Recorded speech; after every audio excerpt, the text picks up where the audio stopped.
Kisah Syuaib selalu dikaitkan dengan satu penyakit sosial, kecurangan timbangan kaumnya, Madian. Bukan penyembah berhala besar seperti kaum lain, masalah utama mereka adalah ekonomi yang tidak jujur. Mereka mengurangi timbangan, memainkan takaran, mengambil sedikit dari banyak orang. Kelihatannya kecil, cuma kurang sedikit, cuma beda gram, cuma akal-akalan. Tapi justru itu yang menghancurkan sebuah peradaban. Karena ketika kejujuran di pasar hilang, kepercayaan ikut runtuh dan tanpa kepercayaan, ekonomi mati. Syuaib tidak hanya bicara soal ibadah ritual, ia bicara soal integritas. Transaksi ini penting. Agama bukan cuma soal sajadah, tapi juga soal neraca.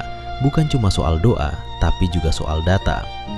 Hari ini bentuknya mungkin bukan timbangan pasar, tapi laporan keuangan, markup proyek, komisi tersembunyi, manipulasi angka, review palsu, janji promosi yang dilebihkan. Semuanya satu akar, ingin untung cepat tanpa peduli keadilan. Orang sering meremehkan dosa kecil yang diulang, padahal sistem curang yang dianggap normal akan jadi budaya, dan budaya itu akan menghancurkan generasi. Kaum Syuaib merasa pintar. Mereka berkata kurang lebih, "Ini bisnis kami, kenapa kamu ikut campur?" Ini kalimat yang masih hidup sampai hari ini, seolah moral tidak boleh masuk ke dunia bisnis. Padahal justru bisnis tanpa moral yang paling berbahaya. Pelajaran kerasnya begini, keuntungan yang dibangun dari kecurangan tidak pernah benar-benar membawa berkah. Mungkin terlihat naik, tapi fondasinya rapuh, dan ketika runtuh, jatuhnya lebih keras.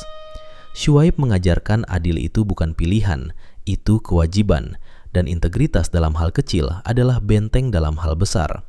Kalau kamu jujur saat tidak diawasi, kamu aman. Saat diawasi, tapi kalau kamu biasa curang dalam gram, suatu hari kamu akan curang dalam ton. Dan saat itu, yang hancur bukan cuma bisnismu, tapi namamu, dan nama baik lebih mahal daripada margin. Keuntungan berapa persen pun.